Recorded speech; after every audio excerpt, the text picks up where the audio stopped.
Truth Core, Stories Channel, the mother-in-law who tried to break me but made me a millionaire instead. My mother-in-law spent 15 years trying to destroy my life. What she didn't know was that she was actually creating the strongest, richest version of myself I never knew existed. I'm Sarah, 52, from small-town Nebraska. Growing up dirt poor on a failing farm taught me that hard work was everything. Dad always said, "Sarah, you've got grit in your bones. You'll survive anything life throws at you." Mom would add, "You're the backbone of this family, honey. Your siblings look up to you." Those words became my lifeline when everything fell apart. I met my husband David at a trade company in Omaha where I was doing bookkeeping. Our meet cute was actually me screwing up his paycheck.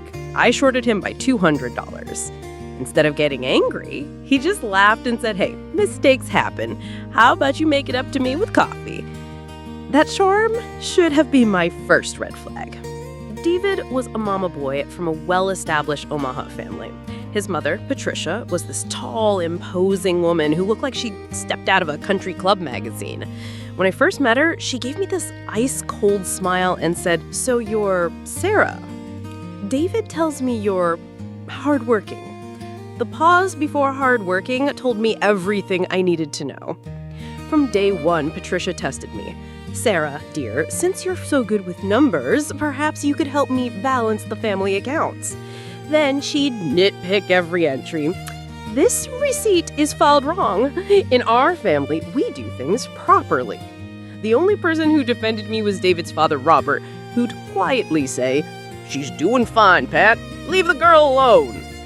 The wedding planning was Patricia's personal dictatorship. She chose the venue, the flowers, even my dress. "Trust me, dear. I know what's best for this family." My parents couldn't afford to contribute much, which Patricia never let me forget. At the rehearsal dinner, she announced, "Sarah's joining our family now. I expect her to understand that marriage means putting your husband's family first." After we got married, Patricia laid down the law. "Tomorrow, you start helping with the family business. 6 a.m. sharp. The women in this family earn their keep." David just shrugged when I looked at him desperately. "Just go along with it, babe. It's easier that way." My new routine was brutal. Up at 5 a.m. to get to Patricia's house by 6, then work at their antique store until 6 p.m. Then come home to cook and clean for David. She paid me $8 an hour, below minimum wage, and constantly reminded me how generous she was being. Most daughters-in-law don't get paid at all for family work. Every mistake was ammunition. When I accidentally broke a $50 vase, Patricia docked my pay for the full retail price of $300.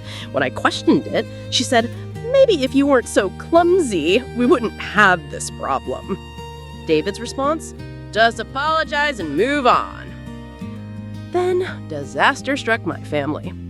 Dad had a massive stroke and died within days. Mom was diagnosed with early onset Alzheimer's at 58.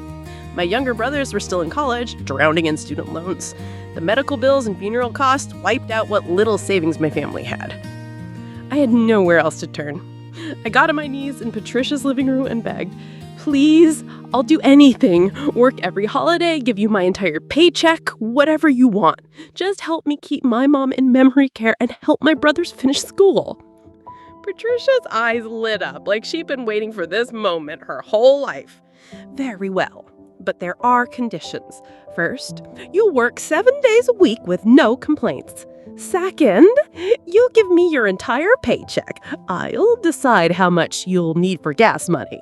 Third, no visiting your family without my permission. They're a distraction from your duties here." The conditions were designed to break me, but what choice did I have? I agreed.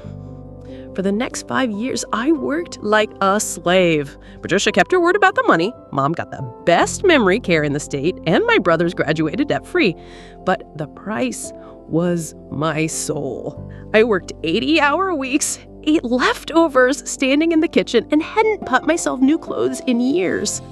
The only bright spot was my father-in-law, Robert. He'd noticed me reading discarded financial newspapers during my lunch breaks and started teaching me about investments. "You got the head for numbers, Sarah. Ever thought about playing the stock market?" We'd spend early mornings before Patricia woke up going over market reports and economic trends. When Patricia discovered our study sessions, she exploded. "Who do you think you are? You're here to work, not pretend you're some hotshot investor. Know your place." She banned me from reading anything except work-related materials. But I didn't stop learning. I'd sneak financial podcasts on my phone during inventory, memorize stock prices while stocking shelves in gas station bathrooms on my way home. Robert had awakened something in me, and I wasn't going to let Patricia kill it. When Robert died suddenly of a heart attack, I lost my only ally. At the funeral, while I was organizing everything, David and the sisters were already arguing about inheritance. Dad must have left us something good. Look at that portfolio he was always talking about. After Robert's death, Patricia became even crueler. She cut my pay to $6 an hour due to decreased store revenue and made me work holidays while the family celebrated without me. I slept 4 hours a night and lived off peanut butter sandwiches. But I endured it because my family still needed help. Then Patricia got sick. Lung cancer, stage 3. David and the sisters suddenly disappeared when caregiving was needed. "I'm too busy with work. You're so good at taking care of people," her sisters would add before hanging up. So I became Patricia's full-time caregiver on top of everything else. Cooking her special meals, driving her to chemo, helping her bathe. The woman who tormented me for 15 years was now completely dependent on me. One night, Patricia was particularly weak from treatment. She grabbed my hand and whispered, "Check under my bedroom mattress when I'm gone. There's something there for you." She died 3 days later. David and his sisters turned the funeral into a treasure hunt. "Mom must have been hidden money somewhere. Check every drawer, every closet." They treated her death like Christmas morning, looking for presents. After the funeral, I went to Patricia's bedroom alone. Under the mattress was a manila envelope with my name on it. Inside was a key and an address for a storage unit across town. At the storage unit, I found a safe with my birthday as the combination. Inside was the shock of my life. Stock certificates, real estate deeds, and bank account information worth over $2.3 million. But the real bombshell was a letter in Patricia's handwriting. "Sarah, I know I've been terrible to you. I wanted to hate you because you reminded me of everything I could have been if I'd had your courage. Instead of growing beyond my own mother-in-law's cruelty, I repeated it. But watching you these past 15 years, how you never gave up, never stopped learning, never stopped caring for your family, even when I made your life hell, I realized you're the daughter I wish I'd raised.